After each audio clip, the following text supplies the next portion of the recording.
Opening scene, the White Hell. The wind screamed across the Siberian wilderness like something alive. It moved through the frozen forests, bending ancient trees under the weight of ice and snow. Temperatures had fallen below -40 degrees, a level of cold where exposed skin could freeze in minutes, and every breath felt like inhaling shattered glass. For most people, this place was impossible. For one man, it was the battlefield. Deep inside enemy territory, hundreds of miles from the nearest friendly position, a lone figure moved through the snow. His name was Ethan Cole, a former Navy SEAL operator with years of experience in the world's most dangerous environments. But this mission was different. There was no team beside him, no extraction vehicle waiting nearby, no friendly radio signal, only a damaged compass, a half-empty medical kit, a combat knife, and the sound of enemy patrols hunting him through the frozen wilderness. 3 days earlier, Ethan had entered Siberia as part of a covert intelligence mission. The objective was simple: locate a hidden weapons facility, gather proof, leave without being detected. But nothing about Siberia was simple, because the enemy was already waiting. And now Ethan Cole was no longer the hunter. He was the target. Chapter 1: The Mission That Went Wrong. The operation began under the cover of darkness. A small team inserted through the frozen mountains, moving silently across a landscape where even footsteps could reveal their presence. Ethan had spent years learning how to disappear. In deserts, in jungles, in cities filled with millions of people. But Siberia was different. The environment itself was an enemy. Snow-exposed tracks. The cold drained energy. The endless forests made navigation almost impossible. Their mission was to observe a remote enemy installation believed to be developing advanced military technology. They were not there to fight. They were there to watch. But during their extraction, everything changed. A storm rolled in faster than predicted. Visibility dropped to almost nothing. The aircraft attempting to recover the team was forced to abandon the pickup. Then came the second problem. Enemy forces detected movement near the facility. The team was compromised. Ethan and his squad were forced to separate to avoid capture. Before disappearing into the forest, his commander gave him one final order: survive. Get the information out. Then the radio went silent. Ethan was alone. Chapter 2: Behind Enemy Lines. The first night was the hardest. Not because of the enemy, because of the cold. Ethan built a temporary shelter beneath fallen trees and covered himself with branches and snow. The same snow that could kill him was now keeping him alive. His military training told him one thing: movement creates heat. Panic creates mistakes. Mistakes create death. So he waited. Hours passed. Then he heard them. Voices. Enemy soldiers moving through the forest. Flashlights cutting through the darkness. They were searching. Ethan stayed completely still beneath the snow-covered shelter. A soldier walked only a few feet away. The sound of boots crushing ice echoed through the silence. For a moment, Ethan knew that if the soldier looked down, the mission was over. But the patrol continued. When the footsteps disappeared, Ethan slowly exhaled. He had survived the first night, but he knew something worse was coming. The storm. Chapter 3: The Frozen Pursuit. The next morning, the blizzard arrived. The world became white. The horizon disappeared. The sky and ground became the same endless color. Ethan moved carefully, using landmarks whenever possible. But Siberia had a way of erasing everything. A mountain, a river, a tree line. Everything looked identical. His supplies were running low.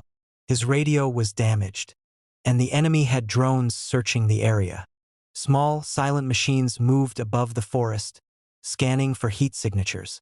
Technology had changed warfare.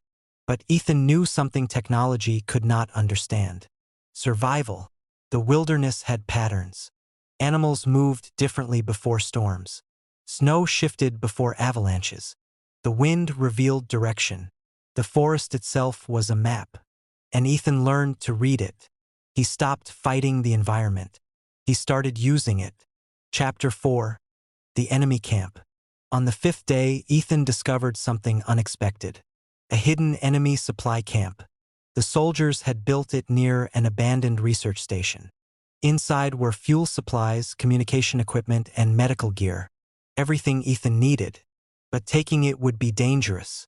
There were too many guards. Too many cameras. Too many unknowns. A normal soldier would have attacked. Ethan waited. He watched. He studied. Hours turned into a full day. He learned the patrol patterns. He learned when the guards changed shifts. He learned where the blind spots were. Because the greatest weapon of a trained operator was not his equipment. It was patience.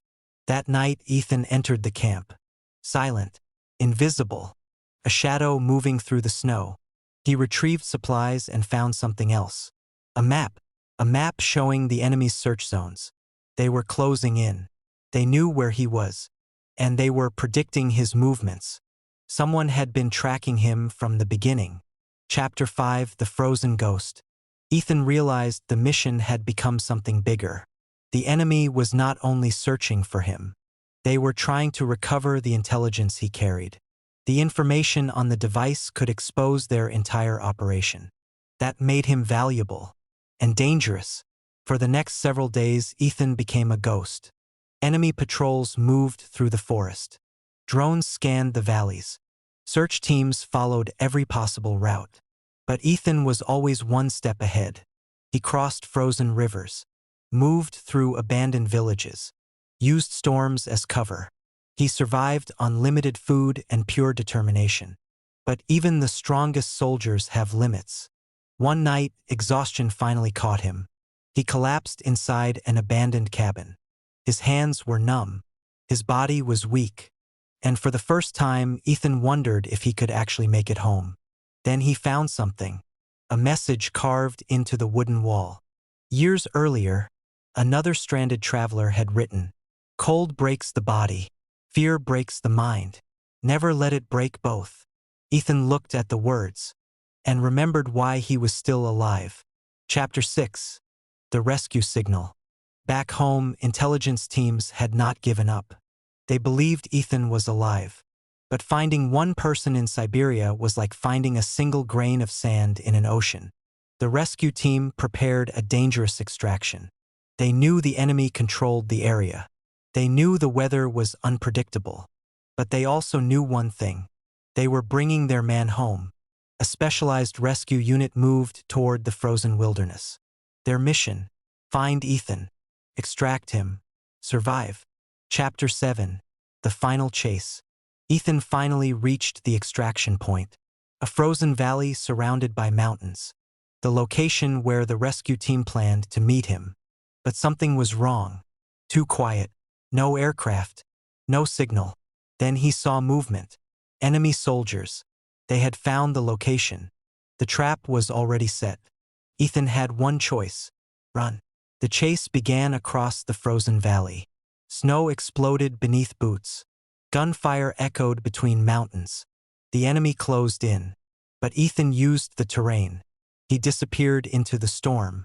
The same storm that had trapped him was now protecting him. Then, through the wind, he heard it. A familiar sound. Aircraft. Friendly aircraft. The rescue team had arrived.